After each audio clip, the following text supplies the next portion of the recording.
네, 안녕하세요. 오늘은 LLD, LC, MDA에 대해서 간단하게 좀 얘기를 해보려고 합니다. 요청이 있어서 일단 제작을 해봤는데요. 제가 이거에 대해서 어디까지 알려드릴 수 있을지는 의문이 좀 듭니다.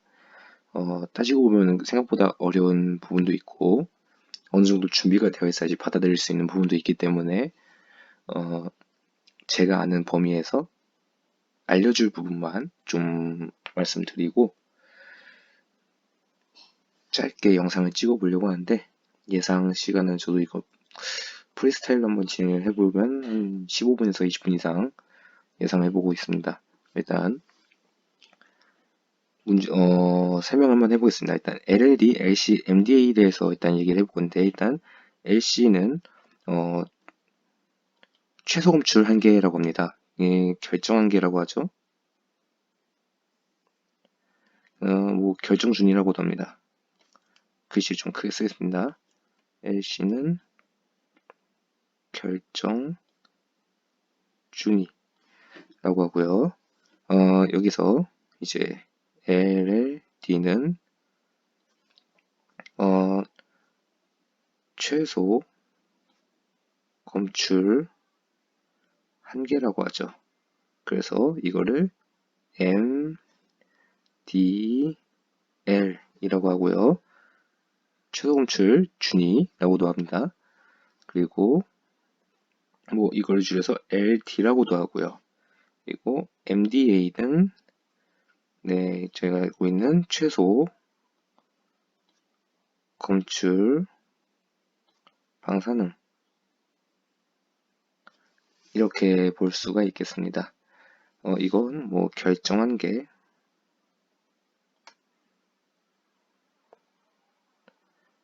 이렇게 볼 수가 있겠죠.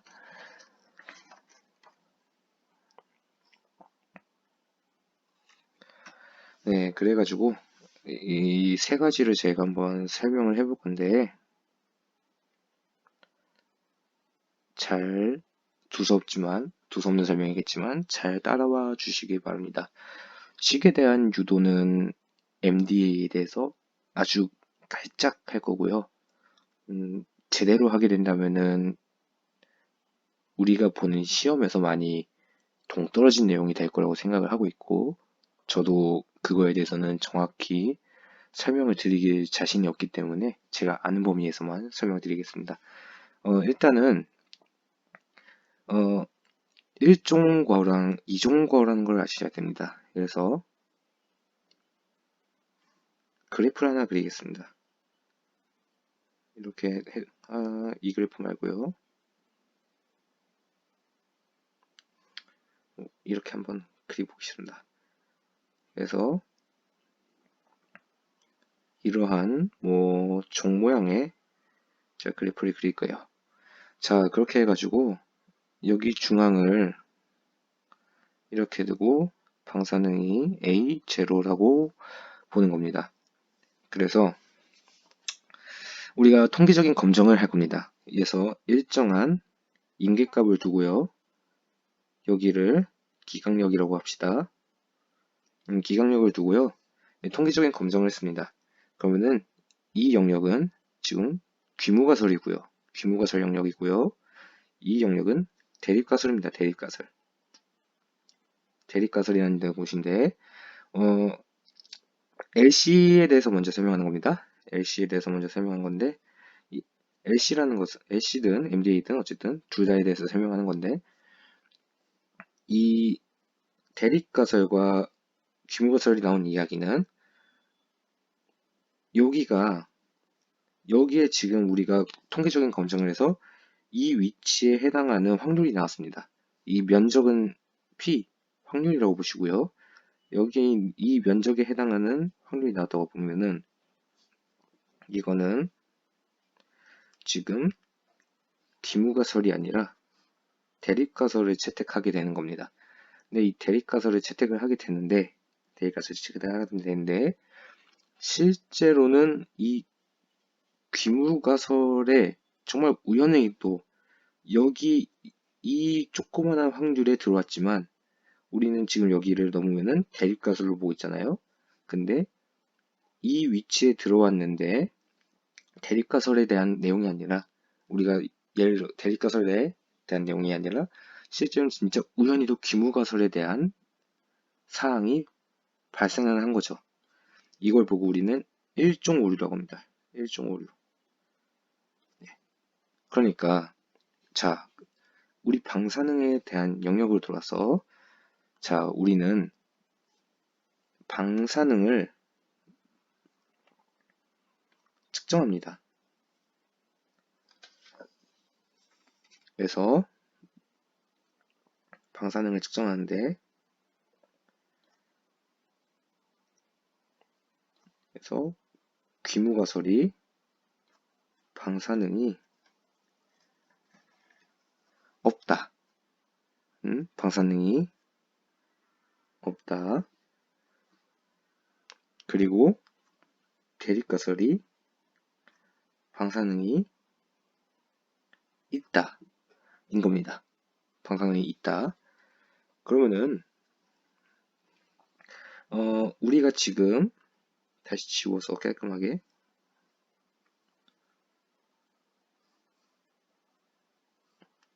우리가 지금 그럼 이 영역에 들어오면은 대립가설을 채택한다는 거예요. 방사능이 있다. 근데 실제로는 방사능이 없는데 우리는 여기에 있는 이 영역의 통계적인 검증을 통해서 이 값이 나왔다고 해서 방사능이 있다고 판단하는 거죠. 이걸 보고 우리는 일종 오류라고 합니다. 무엇이다? 방사능이 없는데 방사능이 있다고 판단을 하는 거죠.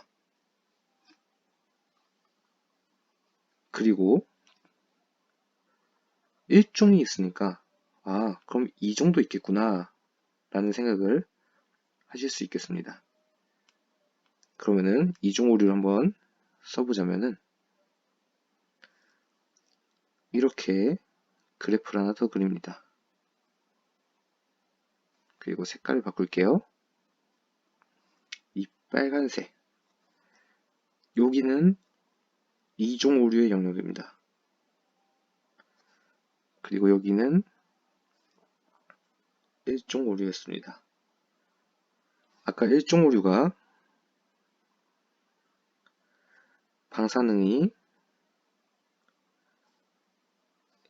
없는데 있다고 그러면은 판단하는 오류 그럼 이종 오류는 무엇이겠습니까? 반대겠죠. 방사능이 있는데 없다고 판단하는 오류겠죠. 네, 이겁니다. 이게 중요한 겁니다.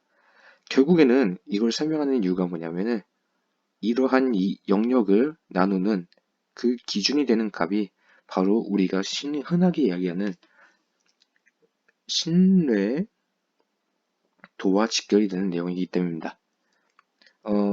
지금 여기를 이렇게 자르는 그 구간을 몇 퍼센트 신뢰도다, 몇 퍼센트 신뢰도다 이렇게 얘기를 하는 거예요. 그래서 이거를 다르게 말하면은 제1종 과오를 범할 확률, 제2종 과오를 범할 확률 이런 식으로 얘기를 할 수가 있겠습니다.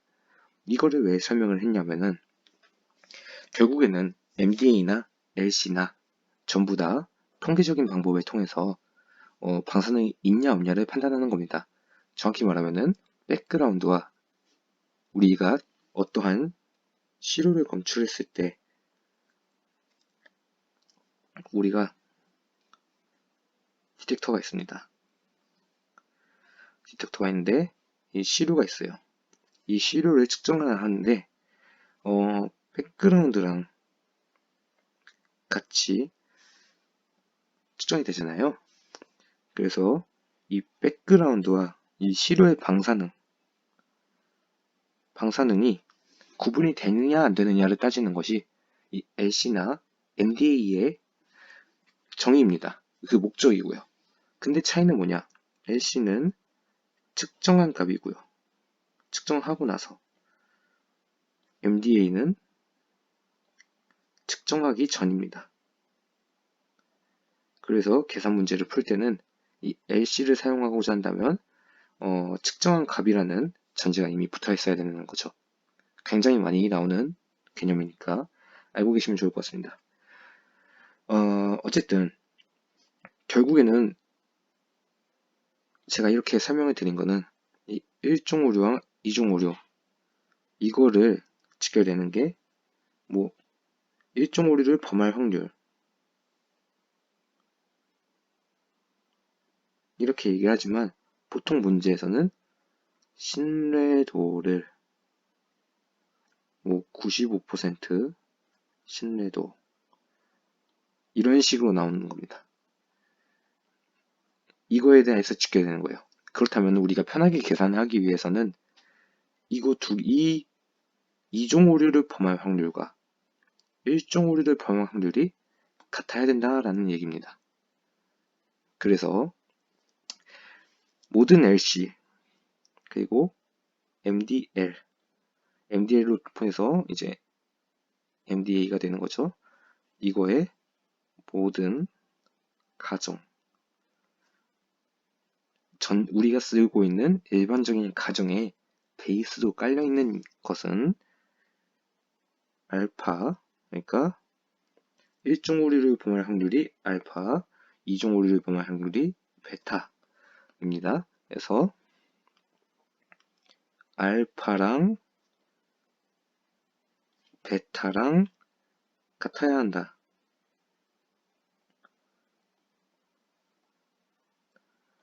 그러면은 이게 무슨 말이냐면 오류를 범할 확률이 같아야 한다.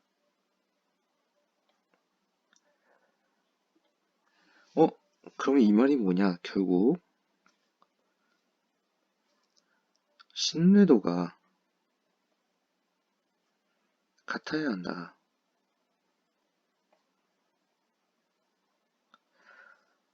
이 뜻이거든요. 이게 이제 근간에 이미 깔려있는 내용입니다. 그럼 이 신뢰도가 같아야 되는데 우리가 일반적으로 계산해서 사용되는 신뢰도는 이미 정해져 있습니다. 어떻게? 95% 신뢰도로.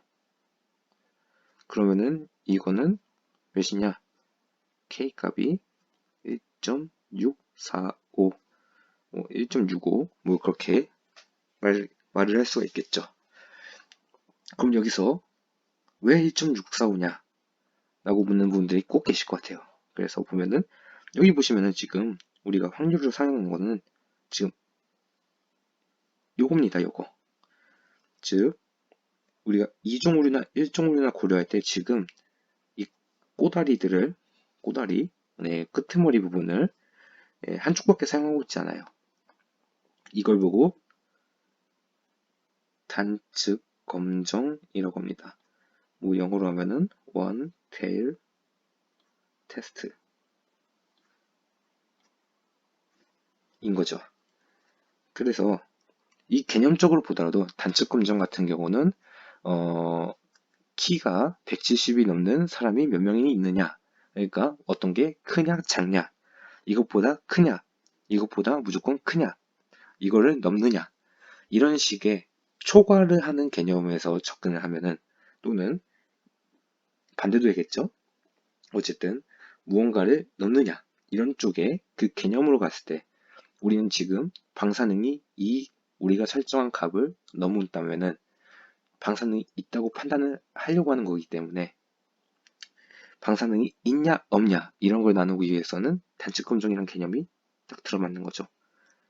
이렇게 생각을 하지 않으셔도 되고, 여기서 지금 그래프를 보더라도 실제로 우리가 기강력으로 사용하는 영역이 한쪽 테일, 그러니까 한쪽 끝에만 설정이 되어 있기 때문에, 알파랑 베타가 한쪽 끝에만 설정이 되어 있기 때문에 이거는 뭐다? 단축 검정이다. 그래서 95% 신뢰도가 1.645인 겁니다. 자, 그럼 두 번째. 어, 두 번째.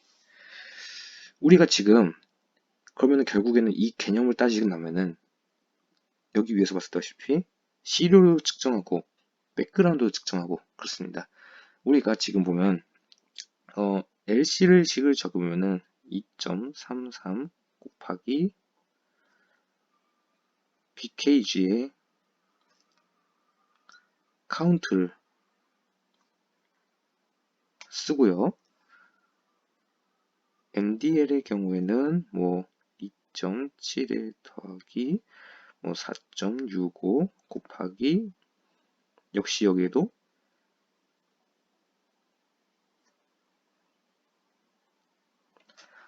이런 식을 적게 됩니다. 그러면은 이 백그라운드 카운트를 지금 이렇게 시계에 나와 있는 것 딱 알다시피 백그라운드도 측정을 하고 시료도 측정을 하겠구나 이렇게 생각을 하셔야 돼요. 네, 이렇게 생각을 하셔야 되는데 어, 두 번째 가정이 하나 더 있습니다. 그래서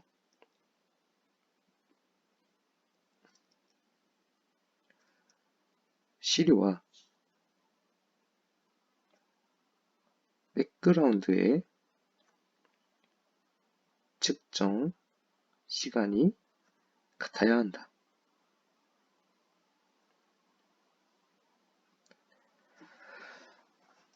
두 가지 가정이 이미 우리가 쓰는 이 식에는 녹아 있다는 뜻이에요.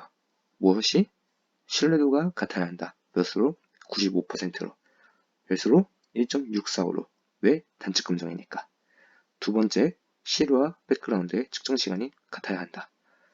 이렇게 우리는 지금 결정을 내릴 수 있다는 거죠. 아니, 이미 가정이 깔려 있다고 볼 수가 있는 거죠. 그러면은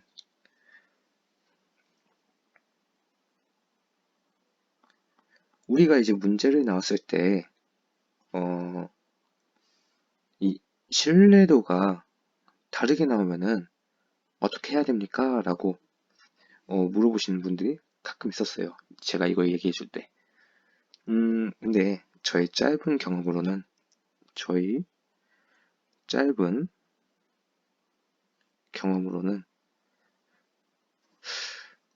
MDA는 나왔는데 LC는 안 나왔습니다. 아직. LC는 안 나왔고요. LC 자체는 이 적용하기가 굉장히 좀 까다로울 것 같아요. 그래서 저도 딱 MDA까지만 체득을 해두고 몸에 MD, LC까지는 아직 몸에 체득을 해놓지 않았어요. 그래서 MDA만 하나 더 얘기해 보려고 합니다. 이건 LC랑 MDL 전부 다 1.56, 2.56를 전부 다 고려를 하고 있고, 두 번째, 실과 백그라운드 측정 시간이 서로 같다는 게 전제로 깔려 있다는 겁니다. 일단은 MDL의 식을 조금 한번 분해를 해볼게요. 유도가 되기 직전에 모습을 한번 보여드리면 K 제곱 더하기 2K 곱하기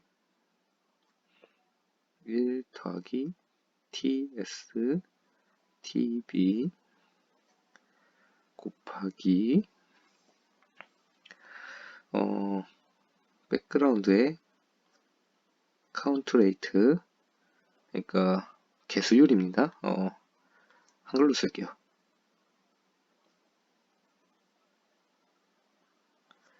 곱하기 TS.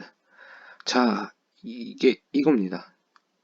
이게 지금 MDL을 유도하기 직전의 식입니다. 뒤에도 엄청난 과정이 있는데 전 딱 이것만 외웠어요. 문제 푸는 데는 이것 말고 딱히 고려할 부분이 없었기 때문에 이것만 외웠습니다. 그래가지고 우리가 실제로 계산을 해보면은 이 K에 뭐가 들어가겠습니까? 신뢰도라고 했으니까 1.645가 들어가는 거예요. 그래서 1.645 제곱 더하기 2 곱하기 1.645 곱하기 두 번째 조건이 뭐였습니까? 시료와 백그라운드의 측정 시간이 같아야 된다. 그러면은 2겠죠. 1이니까. 곱하기 pkg 개수율 곱하기 ts가 되겠죠. 그러면은 어디까지를 곱하냐?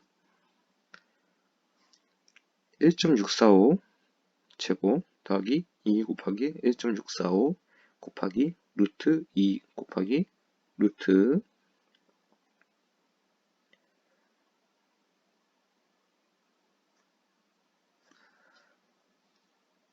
ts는 시료의 개수율, 개수시간, tb는 pkg 개수시간이겠죠. 여튼 이거를 지금 계산을 해보면요. 당장 계산해보면은 2.71이 나오고요. 2 곱하기 1.645 그러면 4.65가 나옵니다. 우리가 지금 위에서 보는 식이 그대로 나오죠. 그리고 개수 곱하기 개수 시간이니까 뭐가 나오겠습니까? 카운트가 나오겠죠. 이 전제가 이미 깔려있다는 겁니다. 이 식에. 그러면은 우리가 예를 들어서 식에서 95%가 아니라 이런 경우 거의 없겠다마는 95%가 아니라 다른 신내 또를 주었을 때 예를 들어서 68.3이다 하면은 1이 되겠네요. 어쨌든 다른 신뢰 상수를 조건으로 주어졌을 때 이 식에 대입을 하면 풀 수가 있겠죠. 근데 그것보다는 개수 시간이 다른 경우가 나옵니다.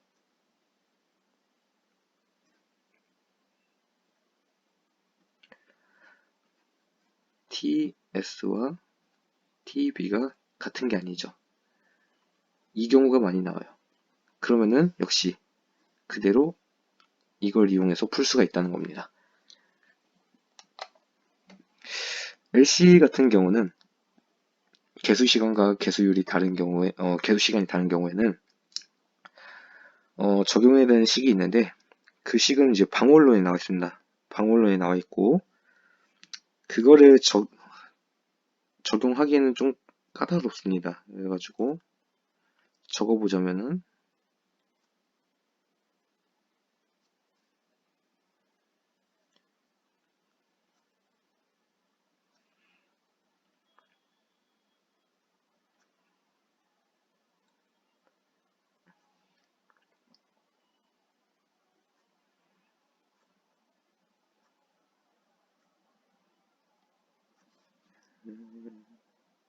이건 보고 적었는데요. 복잡하죠.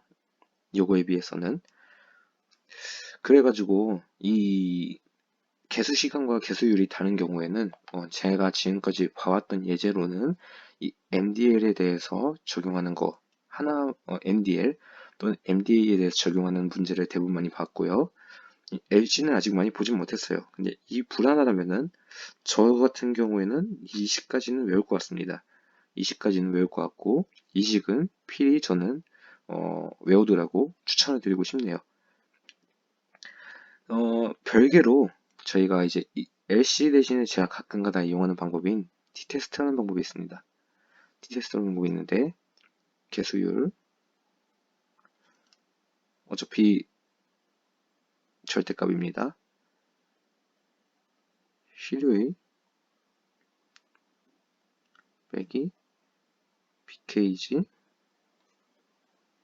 개수율 이렇게 있고요. 개수율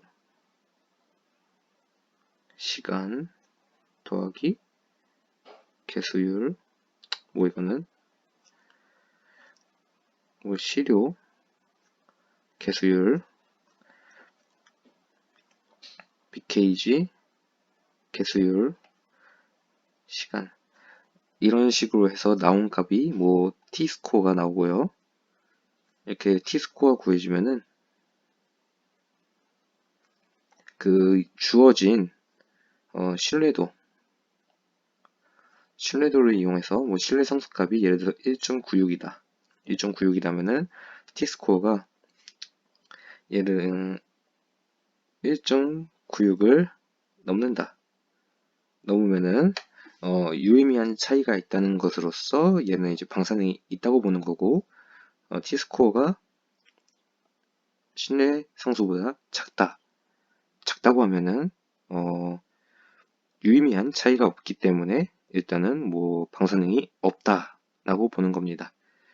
그래서 오늘은 제가 지금 이렇게, 이건 뭐 그냥 여담으로 들어주시고 너무 깊게 들으실 필요는 없습니다. 그냥 제가 가끔가다 쓰는 방법이에요. 요거, 이 내용을 말씀드리고 싶었습니다. 그래서 개념은 뭐다? 1종 오류와 1종 오류, 여기가 알파입니다. 2종 오류, 베타, 이것이 같을 것, 결국에는 신뢰도가 정해져 있다. 그리고 두 번째, 측정하는 시간이 같다. 그래서 측정하는 시간을 다르게 줬을 때는 MDL 같은 경우에는 이 식을 사용할 수가 있고, 요거를 사용할 수가 있고, LC 같은 경우에는 요 식을 사용할 수가 있다. 그래서 어떻게 또 사용하는 구분을 나누냐? LC 같은 경우에는 이미 측정한 값에 대해서 사용을 하는 거고, MDL 같은 경우에서는 측정하지 않은 값에 대해서 사용을 한 거다. 이렇게 분류를 할 수가 있겠습니다. 일단은 15분에서 20분 안에 끝내려고 했는데 횡설수설 말이 길어지다 보니까 26분까지 갔습니다. 뭐 T테스트는 그냥 나중에 생각나시는 분이 있다면은 뭐 이걸 더 찾아보셔도 될 것 같습니다. 어쨌든 문제는 여기서 마치고요. 질문이 있으신 분들은 뭐 댓글에 남겨주시면 제가 최대한 답변을 드리도록 하겠습니다. 너무 어렵게 생각하지 마시고 그냥 요 내용만 가져가시면 될 것 같습니다. 감사합니다.